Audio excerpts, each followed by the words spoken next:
नमस्ते दोस्तों, फिर से आपका स्वागत है हमारी इस खास महाभारत श्रृंखला में। दोस्तों, आज हम जानेंगे महाराज शांतनु की दूसरी पत्नी और कुरुवंश की महारानी सत्यवती के बारे में। देखा जाए तो सत्यवती का जीवन अत्यंत रोचक रहा है। इन्हीं के कारण हस्तिनापुर का वंश आगे बढ़ सका। पर यह भी सत्य है कि इनके पिता के कारण ही कुरुवंश का रक्त आगे आने वाली पीढ़ियों में प्रवाहित नहीं हो सका। तो चलिए आरंभ करते हैं यह रोचक कथा।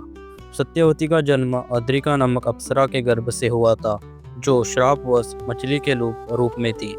जन्म के बाद सत्यवती का पालन पोषण निषाद राज ने किया।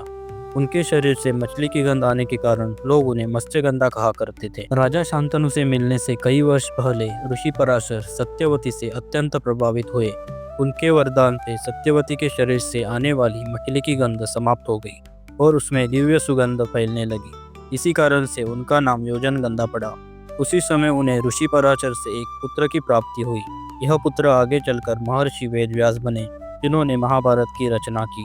ऋषि पराशर के आशीर्वाद से पुत्र जन्म के उपरांत भी उनका कौमार्य अक्षुण्ण रहा। आगे चलकर सत्यवती का सामना महाराज शांतनु से होता है। सत्यवती के पिता की शर्त थी कि सत्यवती का पुत्र ही हस्तिनापुर का राजा बनेगा। इस शर्त का स्वीकार कर शांतनु ने सत्यवती से विवाह किया। विवाह के बाद उन्हें दो पुत्र हुए, चित्रांगद और विचित्रवीर्य। चित्रांगद का निधन युवा अवस्था में ही विवाह से पहले हो गया। विचित्रवीर्य का विवाह अंबा और अंबलिका से हुआ, लेकिन दुर्बल स्वास्थ्य के कारण कुछ ही समय बाद उनकी भी मृत्यु हो गई। अब हस्तिनापुर के सामने बड़ी समस्या खड़ी हो गई। राज सिंहासन का कोई उत्तराधिकारी नहीं था। भीष्म अपनी प्रतिज्ञा के कारण राजा नहीं बन सकते थे।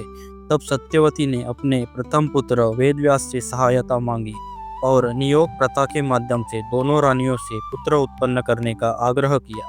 माता की आज्ञा मानकर व्यास पहले अंबिका के कक्ष में गए। व्यास के कठोर रूप को देखकर अंबिका ने आंखें बंद कर ली, जिसके कारण जन्मा पुत्र धृतराष्ट्र अंधा पैदा हुआ। फिर व्यास अंबालिका के पास गए। उन्हें देखकर वह भय से पीली पड़ गई।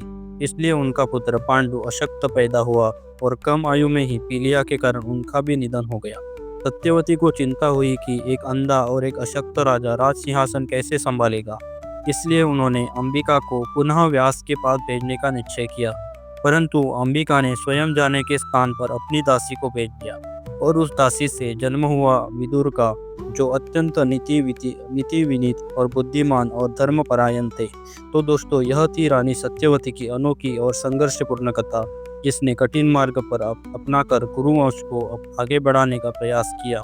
इसी के साथ आज का यह एपिसोड यही समाप्त करते हैं।